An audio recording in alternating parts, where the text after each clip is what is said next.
मित्रांनो 17 जूनला जी आहे आपण ह्या तुरीची लागवड केली होती, पूर्ण प्लॉटमध्ये आपण तुरीची लागवड केली होती। तर आता त्याची उगवण कशी झाली आणि आपण काय काय नियोजन केले ह्या 12 दिवसांमध्ये तुम्हाला दाखवणार आहे संपूर्ण व्हिडिओमध्ये। जरा जवळ या कॅमेरा घेऊन। तर नमस्कार मित्रांनो, मी ऋषी मोठे पाटील आणि तुम्ही पाहतात ॲग्री सरकार। सर्वात आधी आपल्या ॲग्री सरकार चॅनलला सबस्क्राइब करून घ्या। इथून पुढे आपल्या चॅनलवर तुरीविषयी माहिती कंटिन्यू येत राहणार आहे। तर बघा मित्रांनो, आपण तुरीची लागवड केली होती 17 जूनला आणि एका जागेवर आपण 2 बी टोकन केले होते। 2 बी टोकन केले होते आणि 2 बेडवर जे आहे आपण तुरीची लागवड केली, म्हणजे सलग तुरीची बेड लागवड केली। इथे एखादा बेड रिकामा सोडून दिला नाही किंवा एकाड एक बेड लागवड केली अशी केली नाही। त्याचं कारण काय, जमीन आपली काही एवढी भारी नाही, ही हलकी जमिनीमध्ये आपण तुरीची लागवड केली होती। आणि जो दुसरा प्लॉट आहे आपला काळ्या जमिनीवर, तिथं आपण मात्र पट्टा पद्धतमध्ये 9 फुटाचं अंतर ठेवलेले। आता इथं काय केलं, 4.5 फुटाचं अंतर ठेवलं आणि 2 रोपातलं किंवा 2 बियातलं अंतर आपण कुठे 1 फूट, कुठं 1.25 फूट, कुठं 1.5 फूट, म्हणजे 4.5 बाय साधारण 1.25 फूट 1.5 फुटावर आपल्या तुरीची जी आहे ती लागवड झाली। आता नियोजन करताना बेडवरच लागवड का केली, तुम्ही बघत असाल काल जोराचा पाऊस झाला, सगळं पाणी येऊन इथं खाली बसलं, तुरीला काहीच डॅमेज झालं नाही। वर लगेच रान वापशाला आलं। तिकडच्या साईडला जरी तुम्ही बघितलं हो का, हे पाटात दाखवा, तर असं सगळं पाणी येऊन या पाटामध्ये बसलं, नुकसान काहीच होत नाही। काल एवढा जोरदार पाऊस झाला आम्हाला, तुम्हाला तिकडे खाली सुद्धा दाखवतो।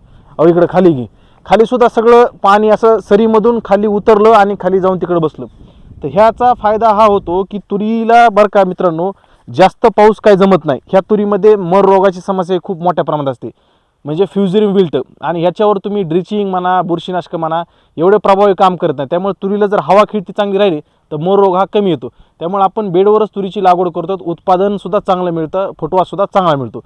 फक्त बेडवर तण नियंत्रण जर करता आलं तुम्हाला तर बाकी बेड पद्धत सगळ्यात चांगलीच आहे। आता ह्या बेडवर तूर लागवड करताना आपण काय काय गोष्टीची काळजी घेतली तुम्हाला मी जरा नियोजनामध्ये सांगतो। सुरुवातीला आपण ह्याला बीज प्रक्रिया केली, त्यामुळे ह्याच्यावर रोग मात्र कुठं दिसत नाही। आता पानं कुरतडलेले वगैरे कुठं दिसत नाही, काही नाही। आणि बीज प्रक्रियेमध्ये एक कीटकनाशक म्हणजे वापरलं, एक बुरशीनाशक वापरलं आणि नंतर जैविक खत हे लावलं होतं। उगवण सुद्धा चांगली झाली, सुरुवातीपासूनच तुरीला वाढ ही चांगली भेटली, म्हणजे 12 दिवसामध्ये अशा प्रकारची वाढ आपल्या ह्या तुरीची आहे।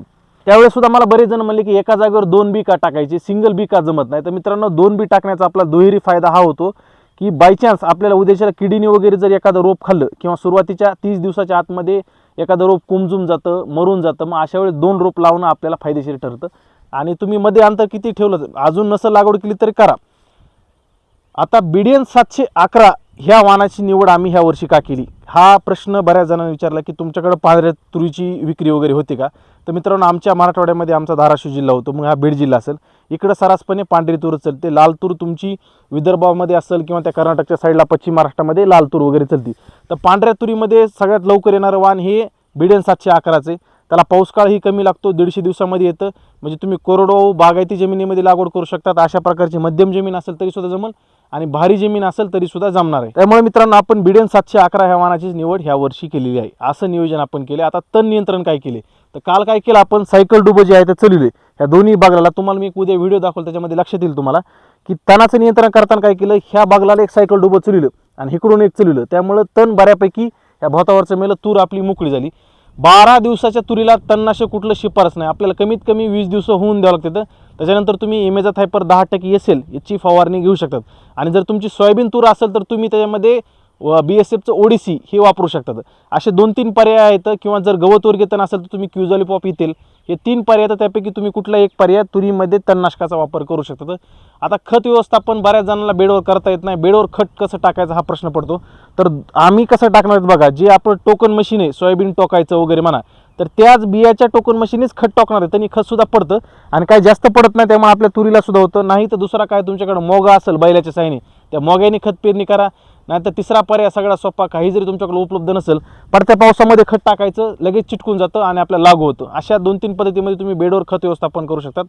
आणि इतकं सुंदर नियोजन हे बेडवर तुरीचं होतं मित्रांनो। आता तूर सध्या 12 दिवसामध्येच इतकी चांगल्या कंडिशनमध्ये, अजून जर तुम्हाला एक 8 दिवसांनी जर दाखवलं तर पूर्ण रान तुम्हाला भारी दिसून जाईल। तसंच मित्रांनो, ज्यांना तुरीमध्ये अधिक उत्पादन काढायचे, बरेचसे शेतकरी आपल्या मार्गदर्शनाखाली जे आहे ते प्लॉट करतात, तुम्ही खाली दिलेल्या नंबरवर संपर्क करून तुमच्यासुद्धा तुरीच्या उत्पादनामध्ये वाढ करू शकतात। तर व्हिडिओ आवडली असेल तर लाईक शेअर करा आणि आपल्या ॲग्री सरकार चॅनल आताच फॉलो करा। भेटूया पुढच्या व्हिडिओमध्ये, धन्यवाद।